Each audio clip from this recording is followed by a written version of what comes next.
আজকে আমি তোমাদের কাছে যে মুভিটি এক্সপ্লেন করতে চলেছি সেই মুভিটি একটি বাস্তব ঘটনার উপর নির্মিত ইন্দোনেশিয়ান একটি হরর সাইকোলজিক্যাল মুভি।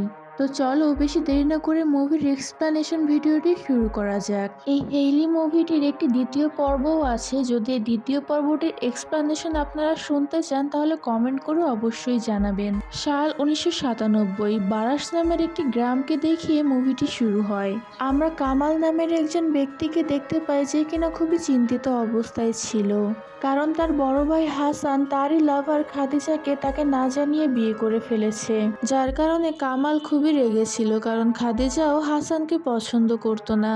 তাই কামাল একজন তান্ত্রিকের মাধ্যমে একটি জিন্নের সাথে ডিল করে এবং জিনের নিয়ম অনুসারে ওই হাসান মরে যাবে এবং সে খাদিজাকে বিয়ে করতে পারবে।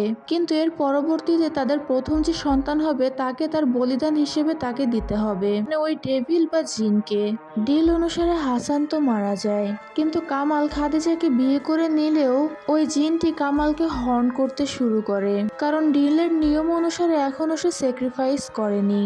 ওদিকে খাদিজাকে দেখানো হয় যে আবারও প্রেগনেন্ট ছিল এবং কামালকে দেখানো হয় যে তার অনিচ্ছার সত্ত্বেও তার ছেলেকে নিয়ে যায় স্যাক্রিফাইস করার জন্য। এখানে ওই শয়তান জিনটি তাকে পজেস করে নেয় এবং তার হাতে তার ছেলেকে মেরে দেয় এবং কামাল যখন সজ্ঞানে ফিরে আসে তখন সেও তাকে শেষ করে দেয়। ওদিকে খাদিজারও লিভার পেইন শুরু হয়ে যায়। সাল 2022 ইস্তাম্বুলে আমরা দামলা নামের একটি মেয়েকে দেখতে পাই যে সবসময় খারাপ স্বপ্ন দেখতো এবং অদ্ভুত অদ্ভুত জিনিস দেখতো, এবং এই বিষয়টি সে তার একটি বান্ধবীকেও জানায়। তার বান্ধবী তাকে একজন যাজকের কাছে যেতে বলে, কিন্তু সে ডাইরেক্ট মানা করে দেয়। এরপরে সে তার বাড়িতে ফিরে যায়। তখনই লিফটের দরজার বাহিরে কেউ কড়া নাড়ে এবং সেখানে আমরা কামালের ছেলের আত্মাকে দেখতে পাই। এই ঘটনার পর দামলা অনেক ভয় পেয়ে যায় এবং এই বিষয়টি সম্পর্কে সে তার হাজবেন্ডকেও বলে, কিন্তু তার হাজবেন্ড তার কোনো কথা বিশ্বাস করতে একদম নারাজ। সে উল্টো তার উপরে রেগে সেখান থেকে চলে যায়। দামলা কোনো উপায় না পেয়ে তার ফ্রেন্ডের বলা ওই প্রিস্টের কাছে যায়। ওই প্রিস্টটি দামলাকে জানায় যে তার পাশে যে ইভেল আছে সে অনেক দুর্বল প্রজাতির একজন ডেভিল, কিন্তু সে মাঝে মাঝে অনেক শক্তিশালী হয়ে ওঠে। কিন্তু ওই শয়তানটি দামলার কাছ থেকে কি চায় এই বিষয়টি জানতে হলে ওই প্রিস্টের মায়ের চোখের ভিতরে তাকে দেখতে হবে। দামলা যখন ওই প্রিস্টের মায়ের চোখের ভিতরে দেখবে তখন সে তার চোখের ভিতরের দিকে তাকিয়ে আসল ঘটনার সত্যতা উন্মোচন করতে পারবে। দামলা বাড়িতে ফিরে আসে, কিন্তু তার হাজবেন্ডের সাথে তার ঝগড়া হয়ে যায় এবং ওই রাতে ওই প্রিস্টের মায়ের কানে কানে কামালের ছেলেকে আমরা কিছু বলতে দেখি। এরপরে আমাদেরকে দামলাকে দেখানো হয় যার হাতে আমরা একটি কালো দাগ দেখতে পাই। তুর্কির ফ্লোকলোর অনুসারে এই দাগটি যাদের হাতে থাকে তাদের সাথে অশুভ কিছু ঘটতে থাকে। এরপর আমরা হন্টেড একটি ঘর দেখতে পাই যেখানে কামালের পরিবারের ছবি দেখতে পাই এবং শিকল পরা একজন মহিলাকে দেখতে পাই, এবং বুঝতে বাকি থাকে না যে এই মহিলাটি আর কেউ না বরং কামালের স্ত্রী খাদিজা ছিল। এরপরে দামলাকে ওই প্রিস্ট কল দেয় যাকে তার মা বলেছে যে দামলাকে বেরাস নামের একটি গ্রামে যেতে হবে, মানে শুরুতে যে গ্রামটিকে দেখানো হয়েছিল সেই গ্রামে। এরপরে দামলা লোকেশন নিয়ে সে গ্রামের দিকে রওনা দেয়। ওই গ্রামে একজন মহিলাকে দেখানো হয় যার ঘরের অবস্থা অনেক জঘন্য ছিল। এরপরে দামলা ওই গ্রামে ওই মহিলার বাড়িটিতেই ওঠে যেখানে একটু আগে ওই মহিলার ঘর দেখানো হয়েছিল, এবং তার ছেলে ভ্যাসেলকেও আমরা দেখতে পাই। এরপর ভ্যাসেল দামলাকে বলে যে গ্রামের সবাই এখান থেকে চলে গিয়েছে এবং মাঝে মাঝে তারা এখানে আসে, এবং ভ্যাসেল দামলাকে তাদের দোতলায় যেতে মানা করে, কিন্তু দামলা শোনে না। সে বারণ করার সত্ত্বেও উপরতলায় চলে যায়। সে কিছু ইনফরমেশন নেওয়ার জন্য উপরে যায় যাতে সে কিছু জানতে পারে। ওপরের তলায় সে একটি কাপড় নাড়া দেখতে পায় এবং তখন সেটি সে চেক করতেই যাবে তখন তার ফোনে তার হাজবেন্ডের কল চলে আসে, যেখানে দামলা তার হাজবেন্ডকে মিথ্যা কথা বলে এবং বলে যে সে একটি কাজের জন্য বাহিরে এসেছে। ওদিকে আমাদের খাদিজাকে দেখানো হয় যাকে তার ভাই সালে खदीजा ने डेविल से डील करी थी और वो ब्लैक मैजिक में इन्वॉल्व थी।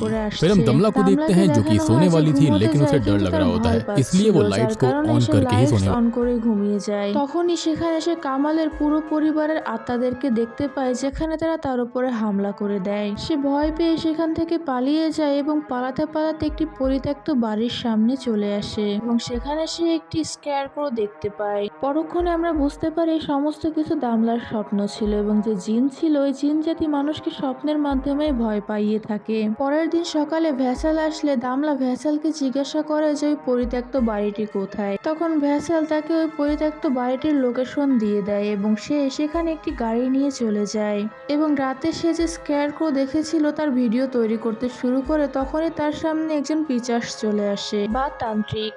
ওই ডাইনিটি দামলাকে একটি ঘর দেখিয়ে বলে সে যেন ওই ঘরে প্রবেশ করে, কিন্তু দামলা এই সব কিছু রেকর্ড করছিল। তখনই সেখানে সালে চলে আসে, মানে কামালের স্ত্রী খাদিজার ভাই। সে দামলাকে বলে সে যেন এখান থেকে চলে যায়। পরে সে জিজ্ঞাসা করে যে আচ্ছা ওই ঘরে কি আছে। সালে তাকে জানায় যে সেখানে থাকা মানুষজন অনেক আগেই সেখান থেকে চলে গিয়েছে। পরবর্তীতে দামলাকে দেখানো হয় যে বাড়িতে এসে ভিডিও ফুটেজগুলো চেক করছিল। সেখানে ওই ডাইনিটির কোনো ফুটেজ ছিল না। তুর্কির মাইথোলজিতে এরকম বলা আছে যে যারা শয়তানের সাথে কন্ট্যাক্ট করে তাদের প্রতিবিম্ব থাকে না। ওদিকে সালে খাদিজাকে টর্চার করে এবং দামলা উপরের রুম থেকে কিছু আওয়াজ পায়। এখানে অনেক মানুষের আত্মা ছিল কিন্তু তারা দামলাকে কিছুই বলছিল না। সেখানে গিয়ে দামলা কামাল এবং খাদিজার পরিবারের একটি ফ্যামিলি ফটো পায় এবং ওই ফ্যামিলি ফটো দামলা তার সাথে করে নিয়ে নিচে চলে আসে এবং ওই পারিবারিক ফটোতে সে ভ্যাসেলকে দেখিয়ে জিজ্ঞাসা করে। তখন ভ্যাসেল তাকে জানায় যে কামাল আর হাসান দুই ভাই ছিল। কামাল নামের লোকটি খাদিজাকে পছন্দ করে এবং খাদিজা ভ্যাসেলের আন্টি ছিল। কিন্তু কামালের সাথে সাথে তার ভাই হাসানও খাদিজাকে পছন্দ করত। কিন্তু নিয়ম অনুসারে যেহেতু বড় ছেলের বিয়ে আগে হয় তাই সে এর সুযোগ নিয়ে হাসান খাদিজাকে বিয়ে করে নেয়। ওদিকে খাদিজা আবার কামালকে পছন্দ করত, কিন্তু এখানে মেয়েদের কোনো মত প্রকাশের স্বাধীনতা ছিল না। কিন্তু বিয়ের কিছুদিন পরে হাসান মারা যায়, যার কারণে মানুষ ভাবে যে খাদিজা শয়তানের সাথে ডিল করেছিল। এরপরে সে কিছুদিন কামালের সংসার করে, কিন্তু কামাল নিজেকেও শেষ করে ফেলেছিল। এই কথা শোনা মাত্রই দামলা সোজাসুজি সালের কাছে যায় এবং সেখানে আমরা সালের ওই ফাতিমাকেও দেখতে পাই।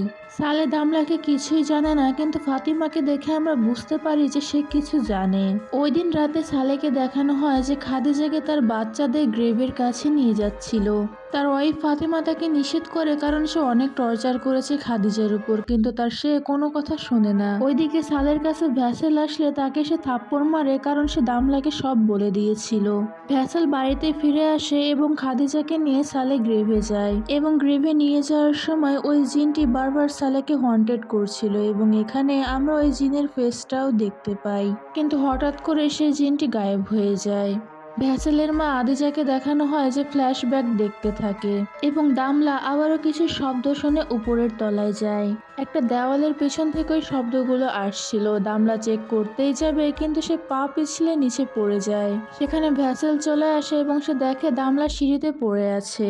সে ফাতিমাকে কল করে। ওদিকে আজিদাকে আমরা ওই তান্ত্রিক ডাইনি মহিলাটির কাছে দেখতে পাই। তান্ত্রিক মহিলাটি বলে তোমরা স্যাক্রিফাইস পূরণ করোনি, তাই তোমাদের স্যাক্রিফাইস পূরণ করতে হবে, তাই তুমি এখান থেকে চলে যাও। এরপর ফাতিমা যখন দামলার চেক আপ করছিল তখন সে হাতের ভিতরে ওই কালো দাগটি দেখতে পায়, যার কারণে সে ভয় পেয়েছে এবং সে দামলাকে বলে সে যেন দ্রুত এখান থেকে চলে যায়। ওই দিন রাতে ওই জিনটি মরা মানুষ এবং জীবিত মানুষের রূপ নিয়ে ফাতিমাকে ভয় পাওয়াতে শুরু করে এবং ফাতিমাকে এমনভাবে হন্টেড করতে শুরু করে যার কারণে ফাতিমা অনেক বেশি ভয় পেয়ে যায়। পরবর্তী সিনে আমাদেরকে দামলাকে দেখানো হয় যার হাত থেকে ফোনটি পড়ে যায় এবং ফোনটি সে তুলতে যায়। ফোনটি তুলতে যাওয়ার সময় সে দেখতে পায় দূরে একটি ভূত দাঁড়িয়ে আছে, কিন্তু পরক্ষণে যখন সে আবারও লক্ষ্য করে তখন সে সেখানে কিছুই দেখতে পায় না। আর জিন জাতিরা মানুষকে স্বপ্নের ভেতরেই স্বপ্ন দেখায় যাতে তারা কোনোদিনও সেই স্বপ্ন থেকে বাহিরে না আসতে পারে। এরপরে কামালের ছেলের ভূতকে দেখানো হয় যে জামলার দিকে আসছিল, কিন্তু হঠাৎ করে সে গায়েব হয়ে যায়। এরপরে কামালের ভূতও তার সামনে চলে আসে এবং তাকে হর্ন করতে শুরু করে। ঠিক সেই মুহূর্তে ফাতিমা সেখানে চলে আসে এবং দামলাকে বলে সে যেন এখান থেকে দ্রুত চলে যায়, এছাড়া আর কিছুই বলে না। এরপর ওই জিনটিকে দেখানো হয় যে ভ্যাসেলের কাছে যায় এবং আদিজার কাছে যায়, যেখানে ওই জিনটি ভ্যাসেলকে মেরে ফেলে এবং আদিজা এতে খুব ভয় পেয়ে যায়। সে সালের কাছে দৌড়ে চলে যায়। এই যে ডিল হয়েছিল ওই ডিলের সঙ্গে আদিজাও জড়িত ছিল। আদিজা হাসানকে ভালোবাসতো, কিন্তু হাসান খাদিজাকে ভালোবাসতো। হাসান খাদিজাকে বিয়ে করার কারণে প্রতিশোধের আগুনে জ্বলে সে কামালের সাথে মিশে এই ডিলটি করেছিল ওই জিনটির সাথে, এবং কামাল ও খাদিজার প্রথম বাচ্চার স্যাক্রিফাইস দিতে হতো, কিন্তু ওই বাচ্চার তো কখনোই স্যাক্রিফাইস করাই হয়নি, কারণ ওই সময় যে বাচ্চাটার বলিদান দেওয়া হয়েছিল ওই সময় খাদিজার পেটে কামালের নয় বরং হাসানের বাচ্চা ছিল। এবং দামলা সে উপরের ঘরে চলে যায় যেখানে তাকে যেতে বারণ করা হয়েছিল। সেখানে থাকা ওই ওয়ালটি দামলার সামনে কোলাপস করে এবং পাস্টের সমস্ত ঘটনা দামলার চোখের সামনে ভাসতে শুরু করে, এবং আমরা খাদিজার ব্যাপারে যে দ্বিতীয় প্রেগনেন্সির ব্যাপারে জানতে পারি ওই বাচ্চাটি ছিল কামালের, এবং এই বাচ্চাটিরই স্যাক্রিফাইস করার কথা ছিল, এবং এই বাচ্চাটি আর কেউ না স্বয়ং দামলা ছিল। এরপরে আমাদেরকে দেখানো হয় যে সালে দামলাকে মাটি চাপা দিয়ে মেরে ফেলতেই যাবে, তখন তার স্ত্রী ফাতিমা তাকে বাধা দেয়, যার কারণে এখন পর্যন্ত দামলাকে ফাতিমা বারবার বাঁচানোর চেষ্টা করছে। এই ঘটনার পর হাসানের বাবা নিজের ওয়াইফকে মেরে ফেলে, এরপর সে নিজেও গুলি খেয়ে মারা যায়, এবং ফাতিমাকে দেখানো হয় যে সালেকে আশ্বস্ত করে যে দামলায় ওই বাচ্চা যে বাচ্চাটার বলি দেওয়া হতো, তাই সে সালেকে বারবার আটকানোর চেষ্টা করত, এবং এতদিন ধরে সে খাদিজাকে শুধুই টর্চার করছিল। এরপর ওই জিনটি সালের উপর কন্ট্রোল করে নেয় এবং তাকে পজেস করে ফাতিমার গলা চিপে তাকে সেখানেই মেরে ফেলে। খাদিজা তার মৃত ছেলের কাছে যায় এবং সেখানে থাকা ওই জিনটি তাকেও মেরে ফেলে। এরপর দামলাকে তার মরা ভাই, যাকে শুরুতে স্যাক্রিফাইস করা হয়েছিল, সে তার মায়ের কাছে তাকে নিয়ে যায়। খাদিজার কাছে দামলা গিয়ে তার পরিচয় দেয় এবং বলে যে সেই তার মেয়ে, যেখানে খাদিজা অনেক খুশি হয়ে যায় তার মেয়েকে পেয়ে, এবং তারা দুজনই বাহিরে চলে আসে। ঠিক তখনই সেখানে সালে চলে আসে, এবং সালে যেহেতু ওই জিনের পজেশনে ছিল, সে দামলার গলায় রশি পেঁচিয়ে তাকে সেখানেই শ্বাসরুদ্ধ করে মেরে ফেলে, এবং এভাবেই ওই জিনটি তার স্যাক্রিফাইস কমপ্লিট করে ফেলে। আর ওদিকে খাদিজা তার ভাইকেও মেরে ফেলে। এই ছিল হাইলি অন মুভির কাহিনী। যদি এক্সপ্লেনেশন ভিডিওটি ভালো লেগে থাকে তাহলে প্লিজ চ্যানেলটিতে সাবস্ক্রাইব করে দিবেন এবং ভিডিওটি লাইক ও শেয়ার করে দিয়ে আমার পাশে থাকবেন। টিল দেন, আল্লাহ হাফেজ সবাইকে।